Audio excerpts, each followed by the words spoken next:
Bienvenidos a Les Chisme con Chantal y Ay, Dios mío. La comida es mi vida. Yo soy dominicana. Diablo, cuánta mierda yo hablo. Bienvenidos a otro episodio de Les Chisme con Chantal. Bueno, Chanti, ustedes saben, pero mi nombre entero es Chantal. En este episodio tengo a una persona súper especial, Chef Chris Anderson. Y si usted es nuevo aquí, dele like, subscribe, denle un 5-star review, porque aquí le vamos a traer contenido bien bueno. Y en este episodio vamos a hablar cómo un chef gringo se convirtió en head chef de un restaurante español. Entonces, si usted quiere saber el tea de esa vaina, venga con nosotros que aquí le vamos a hablar. Chris, I didn't know if you knew that was in Spanish and English. You can speak to me in whatever language you want, but please tell everybody where they can find you, support your restaurants, and then we'll get into your background. So my name is Chris Anderson. I'm a chef at Jaleo by José Andrés. You can follow me on Instagram at Chef Chris Anderson, and you can find me at the restaurant in Disney Springs. Claro. Si quieren comer bueno, Jaleo en Disney Springs. Y este episodio, para que ustedes sepan, va a ser Spanglish. Pero no se preocupen, que no nos queremos limitar. Ahora, yo quiero que sepan, Chris, di un poquito de cómo tú llegaste a Jaleo. ¿Cómo el niño gringo así dijo, yo voy a trabajar con un reguero de latino? Yo voy a trabajar en un restaurante español. O sea, cuéntame cómo tú llegaste ahí. So I've been living in Orlando for 10 years now. Okay. And so I used to work at a restaurant called Emerald's. A lot of people might know it was in Universal City Walk, and it closed down. And so what happened was... But he was with like a celebrity, right? Yeah, Emerald Lagasse. Ah, okay. So, for people that don't know. Yeah. Okay. So, he worked with celebrity, el tigre famoso. So that's where I got my start. Unfortunately, it closed. And then I saw that Jose was opening a restaurant here in Orlando in Disney. And so that inspired me. I applied. I didn't get the call for, I would say, almost a year. For a year? Yeah. What did you do that year? I worked a little bit at Sato in Baldwin Park. Oh, you don't sabía. Yeah. Oh, my God. Yeah. Okay. And so they eventually called me one day, and I was really excited. I love working at Sato, but, when Jose, calls, it was really exciting. Espera. Did José Andrés, el chef José Andrés, call you directly?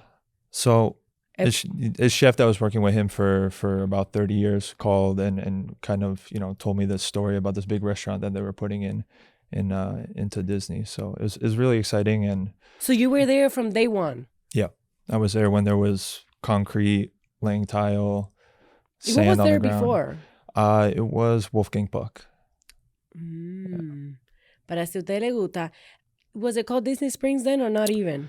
It was something else. I can't remember. No, o sea, él está ahí desde que esa vaina se llamaba Downtown Disney. Yeah, Downtown Disney. It was Downtown Disney y después se convirtió en Disney Springs. Yeah. I remember. So you're like an OG. Yeah. Damn. Yeah. And yo soy una stalker. I read a lot about your story. Pero, it's good for people to know your credentials. Dile a la gente, don't be humble, all your background y todo. Porque, people need to know quién es que le está cocinando. Yeah. So I mean, I started, I didn't work in a restaurant until I was 18 years old. So growing up, I never wanted to be a chef. It wasn't like on my mind. No. When I graduated high school, I had to get a job to pay bills. So I worked in a restaurant. I was a busser, then a food runner. And then where I was from, in Naples, Florida, where I grew up, it was very seasonal. And so what happened was they didn't need food runners and bussers anymore. No. Yeah. And so at the end of the night, when you're like a busser or food runner, you always go to the kitchen, right? And you ask them, hey, can I get some food? Can I get, this restaurant was a sushi restaurant. Oh, can I get, some sushi? So the chef would always tell me, mess with me. He'd say, make it yourself, And so I started. And you were like, dale, I was hungry. I'll freaking make it myself. If you want food, you say, if you want food, like, go make, what you want for the night. And so I started like learning a little by little, like some sushi, learning. Wait, full circle. Is that how you got to Sato? Yeah. Yeah. That's freaking awesome. So like I first got into the industry, like making sushi when I was 18. And I would have never known. yeah. And so back to the story, it's when it was time to go back to being a food runner busser, I didn't want to do it because I enjoyed like making the sushi so much. And at this time I was going to Florida Gulf Coast University for like a finance degree. My parents were very old school, save money for me to go to college. You're going to go get a 4-year degree and you're going to kind of do the path that like we did, like growing up. Make a long story short, I didn't drop out, but like I finished the first semester and I already had in my head that I wanted to go to a culinary school, but I was afraid to tell my parents. I would too. Yeah. Mi papá me mata. And so it was one day where like I was working like 60 hours a week, just like as a cook, and still going to school, going to FGCU. And my mom came to me and said, "You like cooking so much. Why don't you pursue that? I see like you're not as happy going to the regular school." And it was funny because like a week before I was already searching like culinary schools like in Florida, because I knew if like I dropped out, they were going to say, "Oh, like, you know, get upset." But I kind of met them like halfway a little bit and found a culinary school in Orlando. And that's what kind of brought me to Orlando. Wow. What did your parents do for a living? My mom is from Norway. So I was born in Norway. And when we came to the US, her English wasn't really good. So she didn't work for like the first 12, 13 years that we were here. And then my dad works in like marketing and advertising. Okay. Now I understand why, porque tú eres tan alto. Yeah. Like, yeah, both my parents are tall. Yeah. O sea, yo decía, pero este tigre es altísimo. If you're not watching the video, por favor vean el video, que Chris es bien alto. Y ahora ya sé que es de Noruega el tipo. That's crazy. You know, que if I speak Spanish, ¿tú me entiendes? My Dominican Chris is Spanish. Yeah, I understand. Okay. Mi papá trabaja en finance. Y mi mamá did like systems engineer, pero she was on and off work. Y yo cogí en college art history classes. Mi papá casi le dio un ataque. Él hizo la matemática. Okay, I'm paying $50,000 a year para tu ir a esa universidad en Virginia. Every class me cuesta tanto. So that art class cost this a year. Y yo, pero me gusta. And I was like, because I needed something like always more artsy to stay sane. Yo siempre tenía ese lado como que medio loco, medio artista. And that is translated on my Instagram. Yeah. Porque I've always done finance, but I always had that, you know, maybe if I didn't have my parents, yo hubiese sido como maybe a hippie, como I designed jewelry before, I would have done that. Wow. But I like didn't break free 100% like you. But I feel you. Te comprendo. Yeah. Like, how did you do the cordon bleu? How'd that end up happening? So I moved up here like a week after I had that conversation with my parents, like moved really quick. Vamos arriba. Yeah, and got an apartment, did the cordon bleu. It's kind of like a technical school, so you go to school 5 days a week, 4 hours, and then... That's a lot, though. Yeah, so it was like 10 to 2, and then you get out, and then I went to my line cook job at Emerald's, where I was just a line cook. And so that's where the story kind of comes full circle, that I eventually got a promotion there, was a sous chef there, and then that's what kind of got me into the sous chef role at Jaleo when we opened. Ah, sí, porque si ustedes creen que él fue head chef del comienzo, el tigre tuvo que josear de boss, de que sí o qué, haciendo sushi, y después su chef, y entró como su chef a Jaleo, right? ¿Y cuándo you became like head of the house? So I've been in the position for almost 2 years, a little bit over a year and a half now. Okay, yeah. O sea, 2 años. Y cuéntame una cosa, yo vi en tu Instagram que tú escribiste una carta a José Andrés. Haz un poquito ese cuento de qué pasó, la inspiración y todo, por favor, para que vean como el lado soft tuyo, que yo sé que, o sea, no se nota porque tú estás como medio tenso, you're a little bit tense. So tell the story de la carta. So when the pandemic came, especially for like the restaurant industry, like a lot of restaurants closed, like we all know that. And it was tough, like financially, for a lot of businesses and for big companies and even smaller companies, even hurt the smaller mom and pop restaurants a lot. And it was tough for our company too. But the person that Jose is he took care of everybody in the entire company after the restaurants closed for 6 weeks, all the way down to a dishwasher. So everybody got paid when the restaurants weren't open. Wow. And so that was like very touching, inspiring, because me at the time, back to the story about like my parents not really understanding, you know, oh, you're going to be a chef, you're not going to work in finance, you're not going to be a lawyer, you're not going to be a doctor. It was like one of the first times that my parents were like, okay, like a chef is in good hands. Like he's in a really nice career. Is that the first time que tú sentiste como que, wow, my parents respect lo que yo hago? Yeah, because they didn't, you know, my mom is from Norway and my dad is from the States. So they didn't know who Jose was. They didn't know like how big he was.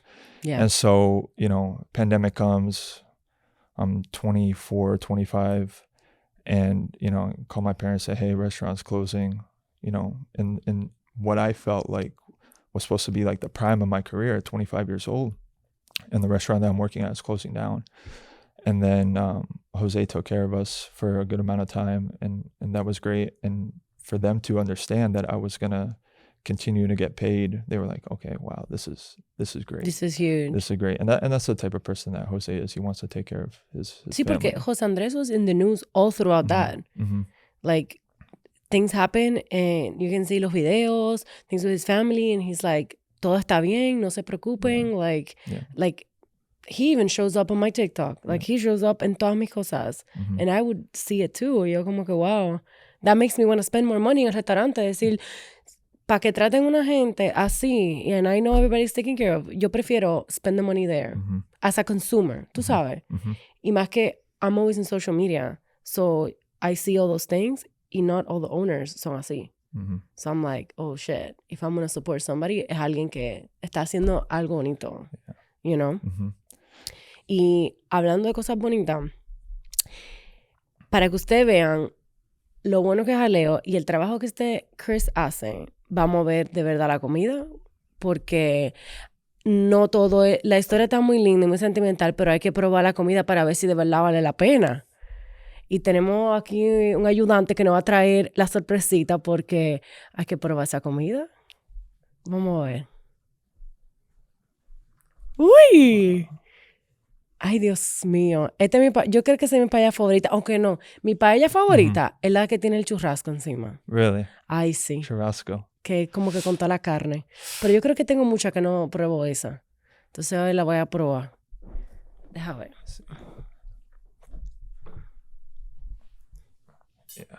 Agarren ahí, no se vayan, si no están viendo el video, acuérdense que pueden ver el video para que vean esta paella.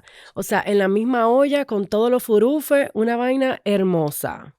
Yeah, so this one, I mean, Jose loves vegetables. And so this one is just a chicken and vegetable paella. Very popular in our restaurant here. In Ay, no, porque people think que la paella nada más de marisco, pero no. Si usted no sabía, muchas de las paellas no tienen marisco. Yo creo que esa fue la que se hizo popular como en otros sitios. Pero de pollo, de carne, o sea, es mucho más famosa incluso. Ay, una servilleta, cariño. Oh, thank you. Here, you first. Bueno, vamos a ver. ¿Y esto qué es? So we have a bunch of vegetables, artichokes, flat beans, chicken. Alcachofas. ¿Qué nombre más sexy, alcachofas? Alcachofa. Wait, say alcachofa. I want to see your gringo Spanish. Alcachofa. Oh, está bueno.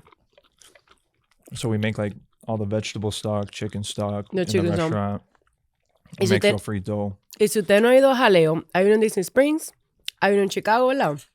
Y uno en Washington, D.C. O sea, que no se crea que nada más en Orlando. Si está viajando, haga su reserva. In Vegas and Dubai.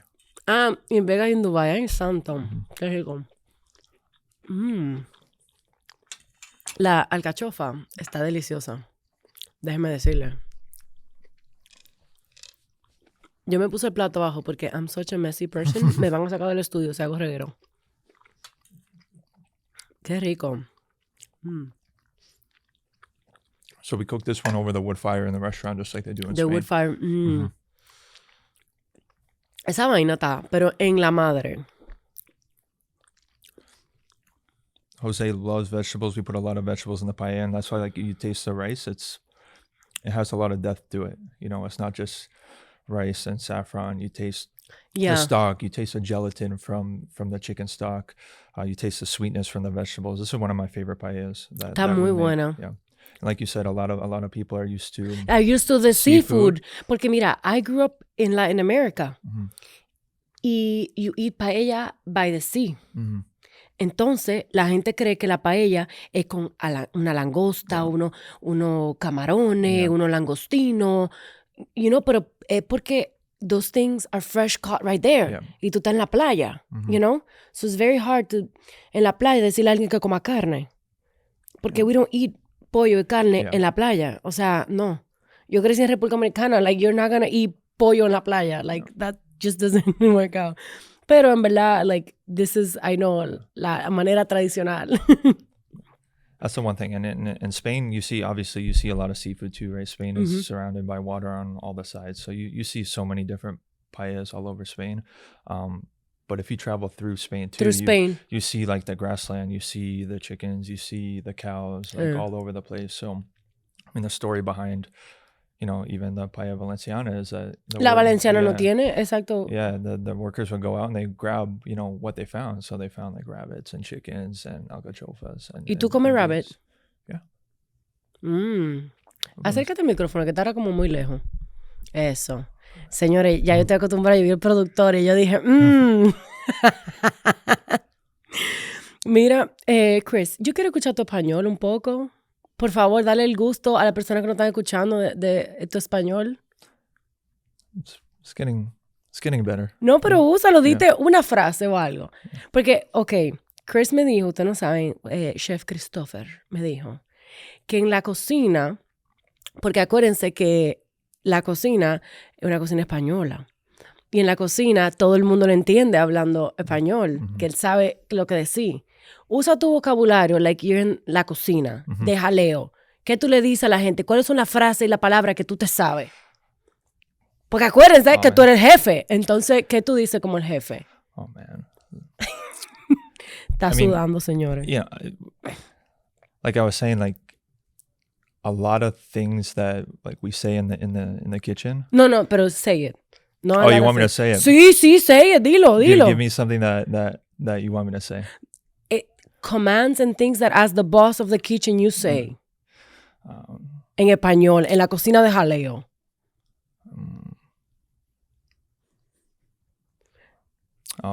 Por favor, calentar ese plato. Calentar ese plato. Yeah. Ok, ¿qué más? Yeah. En la próxima orden poner más de alioli en el plato. Uy. ¿Y qué más sigue? Me encanta tu español. I mean, I know like a lot of things. It's just like in the moment, like when you're going, and then when they see me. Y what if I screw up y el plato no está bueno? ¿Qué tú me dices?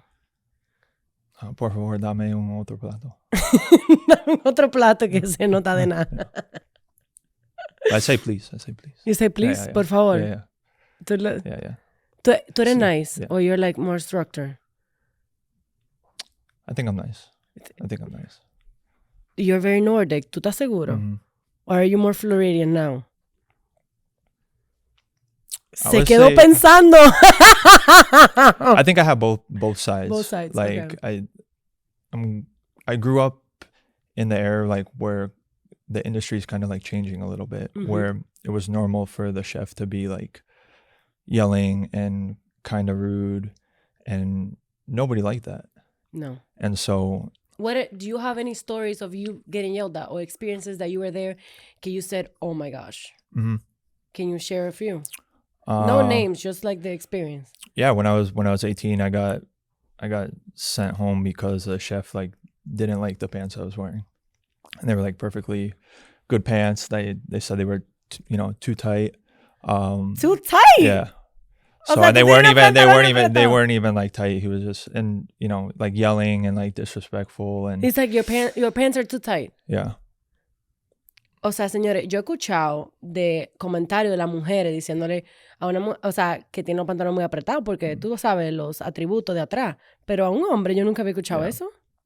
And just like other things, like when you mess stuff up, like back in the day, it was like very common for chefs to like throw things and get like very, very upset on the line. Did you get like angry. A plate thrown at you or something? Not a plate, but I've seen like chefs like throw plates before. You seen it? Yeah. It's not in the movies. It's real. Yeah.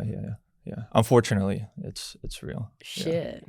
Yeah. But those are those kinds of restaurants, you know, and that's the culture like, that and you're like, bye, Felicia. Culture that you try to change because it's evolving. Like the because you're very young, right? Yeah. Are you my age or younger? 28. Ay, Dios mío, you're younger than me. That's crazy. Ay, Santa. I'm 30. I'm getting close. Yeah, but by the time you're 30, I'm going to be 32. Yeah. It's not like you're catching up to me. Yeah. I'm counting down the days till 30. So. No, oh my gosh. I was like, I'm going to be in the best shape of my life in 30s. Yeah. And then it happened for a little bit. And then I was like, screw it. I feel the same. It doesn't matter. Exactly. That's awesome. So you're 28, you already had chef. Qué maldita vaina. Why are you so humble? You're amazing. I think it's just I try not to look at the position too much. You know, I sometimes I say that like I'm not a chef, I'm a cook, because I really enjoy like what I do so much.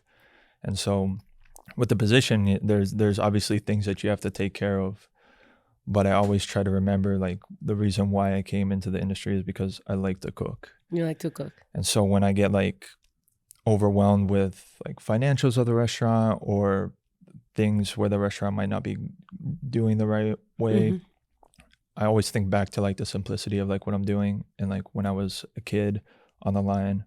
And so, you know, I'm a cook at heart.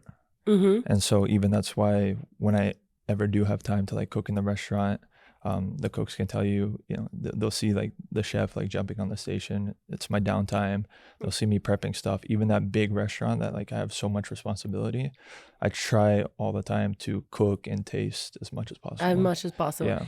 So that's a perfect segue. O sea, to say something that I had on my mind. Before we started, Chris shared with me that there are 60 chefs en Jaleo. O sea, 60. O sea, no te creas que son 3 gente que él está mirando y overseeing. O sea, él está chequeando el producto y la calidad de 60 personas. O sea, yo estaba como que, wow. Like, es un restaurante grande, pero I didn't imagine. Like, when you said 60, yo como que, no, you're kidding me. Yeah. O sea, yo me quedé en shock.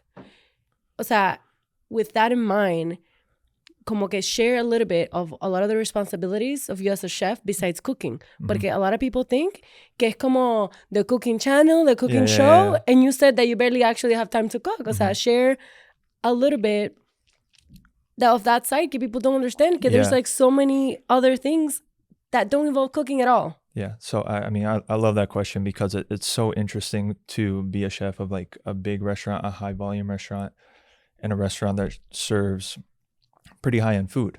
How many dishes do you serve a month? Oh, man. Do you know? Mean, we're cooking right now for about, I would say 20,000 guests a month. And it's tapas, so people come in and they get 3 to 4 plates. So it's a lot of food, especially with magical dining also. So, and what are all the responsibilities? Tell me all of it that people don't even imagine as a head chef. Yeah, it's funny because we just sat down and we had a chef meeting like 2 weeks ago. I have 5 sous chefs and 1 executive sous chef. Okay. And so we sit with them and we kind of outline like what the next 3-4 months looks like, and we tried to all be on the same page with what everybody's doing.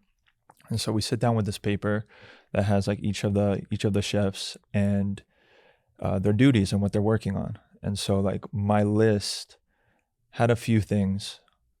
But one of the things that takes up a lot of my time is the development of the entire team.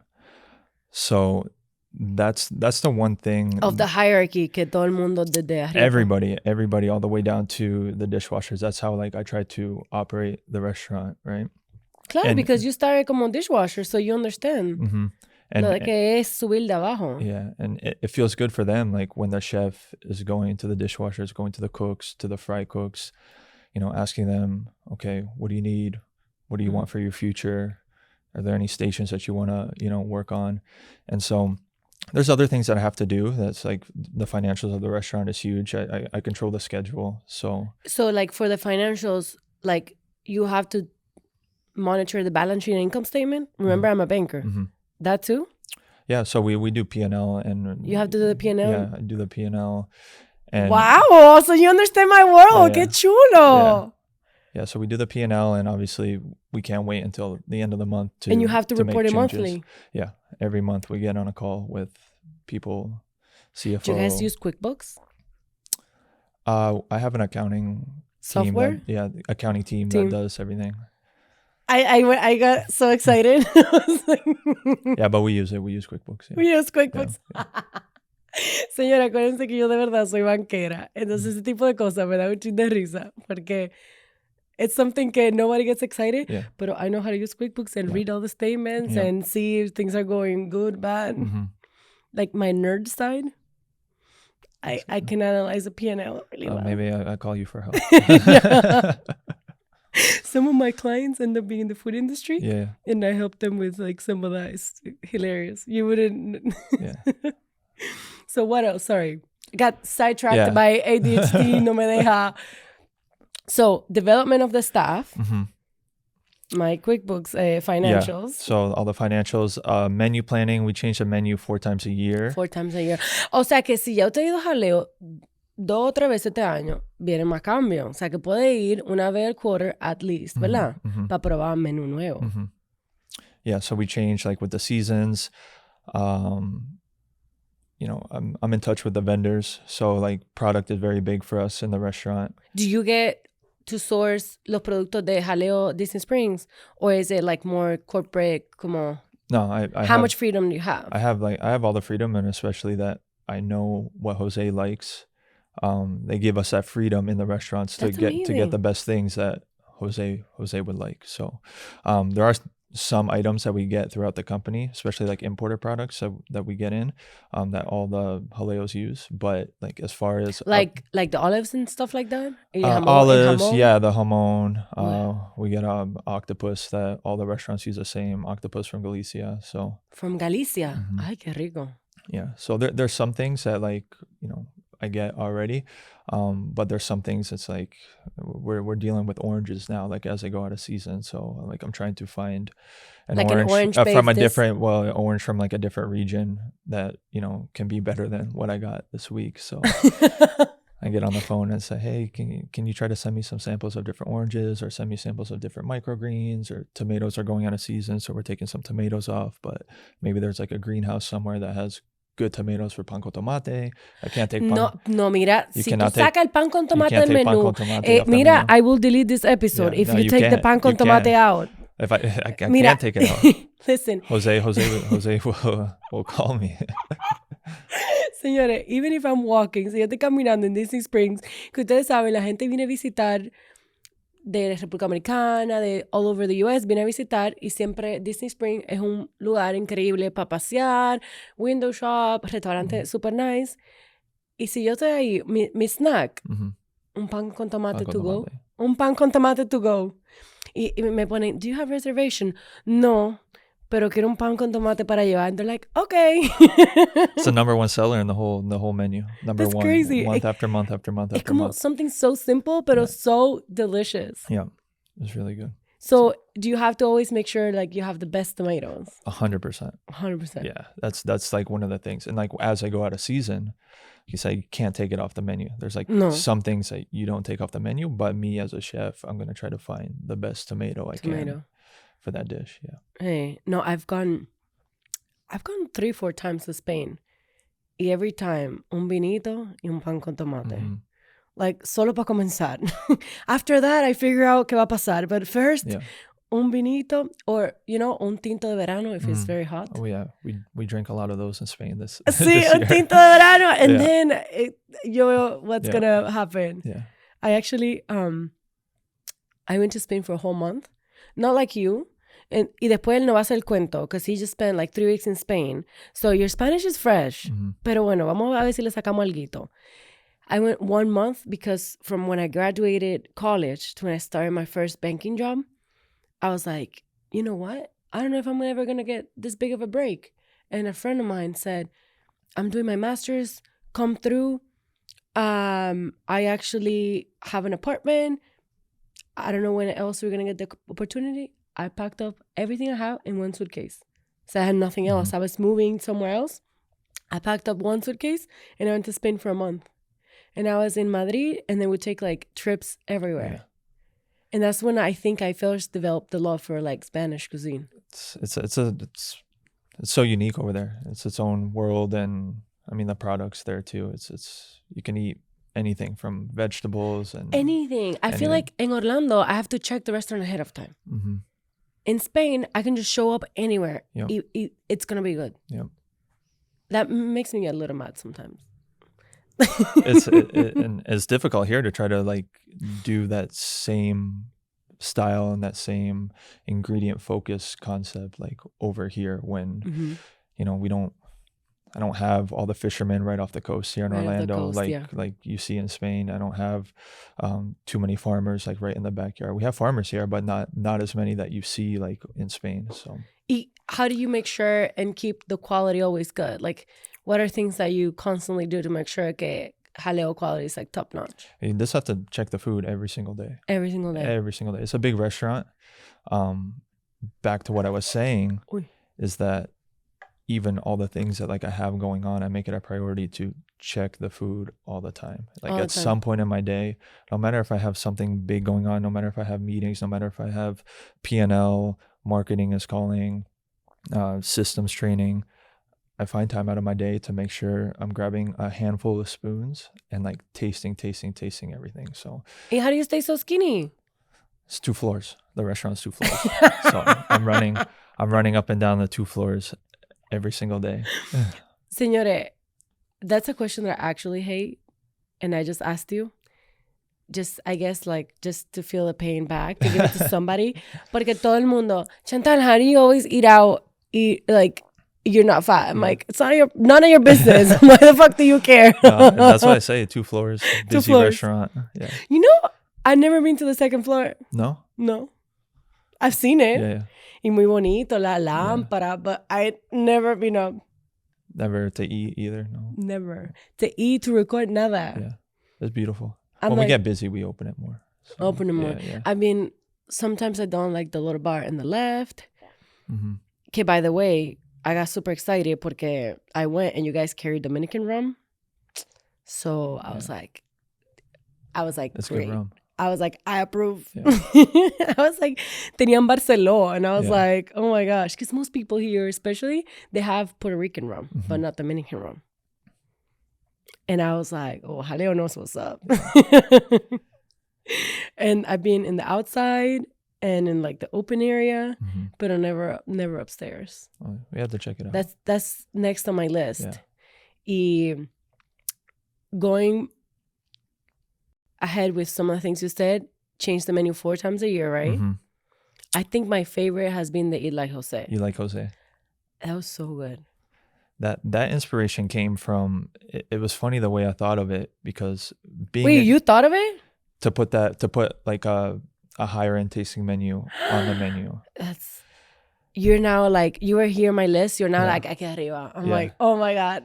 And so like, that's one of the things being like a Jose restaurant in Disney. It's like, I have like Jose's vision and then what people will attract to in Disney, right? I can't go too crazy, and I can't go too crazy for the volume. So like because you think it's more, is that because it's more tourists, or like why is that? Tourists, a lot of kids, right? A lot of kids. So you have to make it kid friendly. Not necessarily kid friendly, but are we gonna go above and beyond for like a high-end tasting menu that might not sell when people are coming in here from the parks with their kids? Gotcha. Want some other things.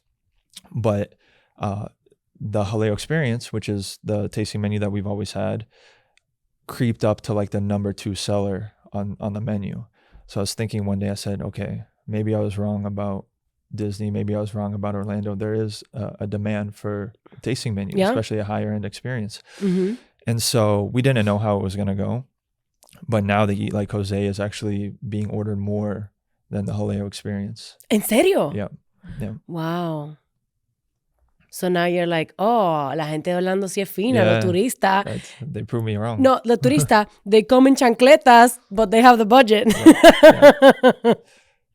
Which is so funny porque you guys are high-end restaurant, pero señores, es Disney Springs. La gente va sudada, apestosa, después de los parques, and they sit to eat like super nice, fancy food con un t-shirt, una chancleta, con una vaina de Mickey Mouse. Like, it's como que very different than the DC experience. O sea, nada que ver. So, like, are you guys also more lenient on dress code than the other locations? I mean, when you eat at Jaleo, it's supposed to be fun. Okay. Right. So it's we don't really have a strict dress code. Dress code.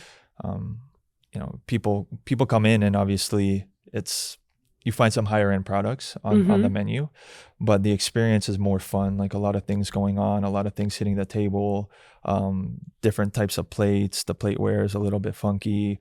The drinks, the garnishes, like all are a little bit different. So even though like Jose's name is on it, like Jaleo is still supposed to be a place that you can come and enjoy and have fun and not have to worry. You're so polite, porque I would be like, yeah, we're Disney Springs, so we have to adjust and people can wear whatever.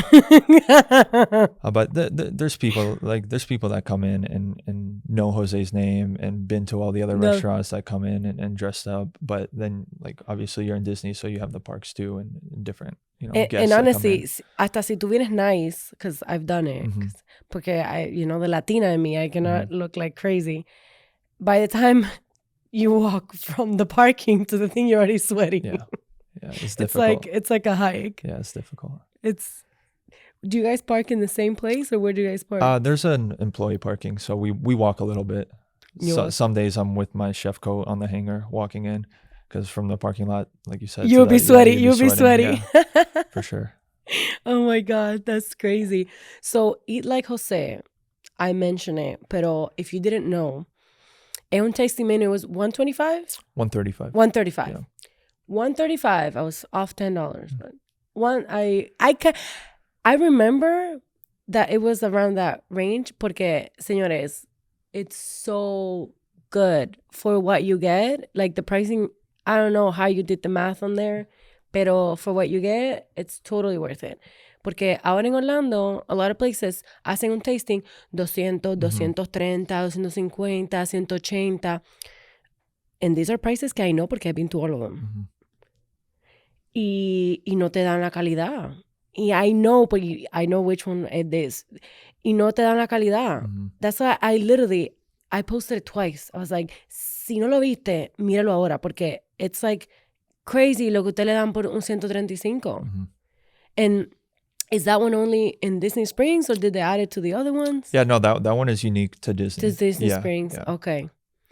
Yeah, you're going to do one like that now that you know? O sea, porque yo voy corriendo a probar el próximo tasting. No, I think it's in a good spot, like you said, where it's not really, really expensive, but people can get that menu and the idea is like eat some of the stuff that Jose would eat. Like the Jose taco with the caviar and jamón ibérico de bellota. Eso estaba... No, explain eso. Ese taco, mar y tierra, it was like espectacular. Explain that one now so that we see your technical chef skills. Yeah. No, that one is all Jose. Jose is... But I want you to explain it, porque yo explain it como sexy, you know? So that one, the idea of the first course was to have our jamón carver come out to the table and like start the experience. So what you get is a jamón carver that we get from Spain, come out and explain jamón ibérico. Con la pata de jamón ibérico. Tú supiste. So she explains like the jamón, like the first 5 minutes into the tasting, you get the most prized possession of Spain, which is jamón ibérico de bellota. So that comes to the table. But Jose likes to take it one step further. He likes to put caviar on everything, but He likes to put caviar on everything. Yeah. I mean, I don't blame him. And so we put like a little bit of royal Cetra caviar over the top after she carves it. And so in the U.S., you're used to surf and turf like steak and lobster. But for Jose, he likes his surf and turf jamón ibérico de bellota and caviar. And caviar. Y le ponen una hojita abajo también. Yeah, some seaweed. Seaweed. That's a touch from Jose also, like a little crunch, a little salt. So it's a great first bite. It adds to the experience. You get somebody from Spain to come out to the table, true Spaniard. Yeah. And o that's sea, what we try to as do. Spaniard, viene y te lo explican a mesa. O sea, muy fino. Yeah. I loved it. Yeah. I was like, I could eat this shit all day. Yeah. It was delicious. Y something that I really always like at the menu son las aceitunas. Like those olives, Dios mío. You like the stuffed ones or the liquid olives? The liquid The ones. liquid ones, yeah. O sea, the stuffed ones are good. Yeah. Pero tienen aceitunas líquidas. Yeah. O sea, te explotan en la boca. One day I'm going to do a video. Yeah. You have to, like, you remind me, I'm going to do a video with, like, showing como, like, how they explode in your mouth. Yeah. Porque la cosa explota. Yeah. Like, it's so ridiculous. I love it. Y what's next on the journey for Chef Chris? Like, what's next? Wow. 6 months, a year, what's the next project? Because I know you're always changing it and innovating, making it better. Yeah. And you're only 28. Yo estoy en shock. Like, no me lo creo. Yeah. So this week is a little crazy because we have magical dining. We have Hispanic Heritage Month menu. So that's like 5 new dishes. We have Paella Festival starting this week. Woo! So we have 5 new paellas. We have a menu change coming for the fall because we're about to hit October. So those are like everything happening right now in the restaurant. So un milagro que I made you come here because you have like so, oh my goodness. I don't know how you can do it. So we'll change the menu in 2 weeks. We'll finish up like these festivals that we have. Paella Festival we do as a company. Hispanic Heritage Month is a thing that we're doing for Disney and very popular in Orlando that we're and remember que I'm Hispanic, so if you didn't do something, I would be very upset. Yeah. So we have that, and then December and January, it gets really, really busy for us, you know. So we get ready for that. So summertime is a little bit slower, and then we have to ramp up for the winter time because that's do you season. Hire more people? How do you get ramped up and prepared? That's a great question. So what's really great about our restaurant is that not a lot of people leave. Not a lot of the cooks leave. We have like a very low turnover rate. So is that because you're nice? I don't know. You have to ask them. I think I'm gonna get next un sous chef. A ver, ¿cómo es trabajar para Chef Chris? Is he more old school? Is he throwing plates? Is he really nice? Yeah. No, so we have our team. We have our team ready for the season. They've been with us through the slow period and have stuck it out. And our goal is to make sure that we have these same people that have been working with us the past 2 years to make sure that we can have them for the busy season. We're busy. And do you give them just more hours? Yeah. We're very straightforward. We say, hey, you know, December's coming, January's coming.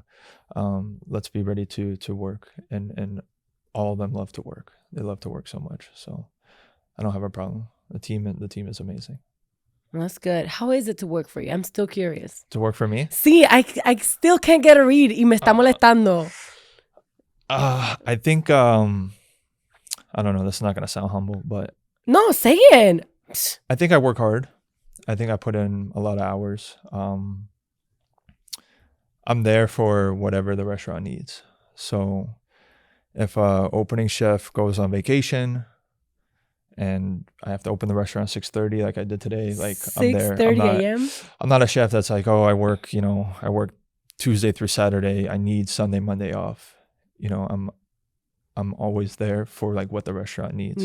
And I do that because I don't want my team, I'd rather have my team feel that complacency in the restaurant and be happy, and I can run for them because they run for me, but I want to run for them. So you take one for the team. Yeah.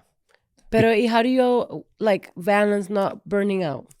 Porque you're so young, we don't need you to burn out? Yeah, no, I'm better at that now. I'm better at like noticing that. You know, I know what I can take. When I was younger, like I was a little bit worse with that. But the way I think of it, it's like if I have my team happy and, you know, working at the best of their ability, granted they have Sunday off to hang out with their boyfriend, or they have Monday off because you know, they have time with the kids or whatever it may be, like I'm able to pick that up. And what happens is they come into work happy and they run for me more than like I could ever imagine. So I run for them a little bit and they get it to me in return. Okay. So, have you ever had to fire someone? yeah. Yeah. Yeah. We need to zoom in on your face. Yeah. It's the hardest thing. It's the hardest thing in to do. I know. I literally like 360. I like punched it. You were like, my team is so great, and I was like, have you fired anybody? Yeah. How was that? It's the hardest thing to do. Was it like performance? Like what happened? There's been a few. Like there's instances where, you know, people can't come back because they did something like in the moment, whether it be. Can you give us like examples and without names? There's some bad stuff that I don't want to say, but you know, I like the bad stuff. Yeah. No, there's obviously instances where people will like be disrespectful, like overly the top. There've been stealing before, like people steal. Really? Yeah. What do they steal? La comida, dinero? Yeah. No, they can steal food. They can steal. I mean, that happens. Unfortunately. Like, That happens often? Yeah. So things like that, like you can't invite that like, back into the restaurant. Like se roban los ingredientes, the cooked food? Can be anything from paper towels to plates. Wait, so they steal Es que no te acostumbrado a hablar inglés. Paper plates. So that's hard. Yeah. Paper plates, like... It can be anything. Like I mean, paper towels and plates, you said. Ay, Dios mío. It's like at the end of the day, like stealing from the restaurant is like... And that happens often? No. Not often, but like that's... Pero sí pasa. Yeah, that's like an instance where like it could be a great person, and at the time it was a great person, and it's like that's hard because... And do you have to deliver la noticia tú mismo o otra gente? Or there's like an corporate HR or tú vas? Yeah. Like I'm the one that's like the face at the restaurant. I have to let them know, and then I have to let, you know, the home office know the situation. Qué fuerte, mano. Qué fuerte. But it's hard. It's the most toughest thing, you know. Qué fuerte. Mm-hmm. And you're so nice about it, like you're so politically correct. I wanted to like catch you off guard, and you're like, no, José Andrés, I'm gonna represent you perfect. Oh. I love that. Yeah. But okay. Like a lot of people don't realize all these things behind the scenes, and that's what I want to show. Yeah. It's like, it's not just making a paella, which is delicious. I'm going to keep eating it. But it's like all the things that you have to deal with behind the scenes, you know? And you experience like crazy recklessness, you know, people being mean. So you're like, yo no quiero ser esa persona. I don't want to be that guy. Exactly. And you're like changing some of the culture, which I love that you're like so successful, so young, that you can be like, we don't need to be like that to accomplish what we need to accomplish. That's 100% like how I operate. You know, everybody in that restaurant has respect for each other.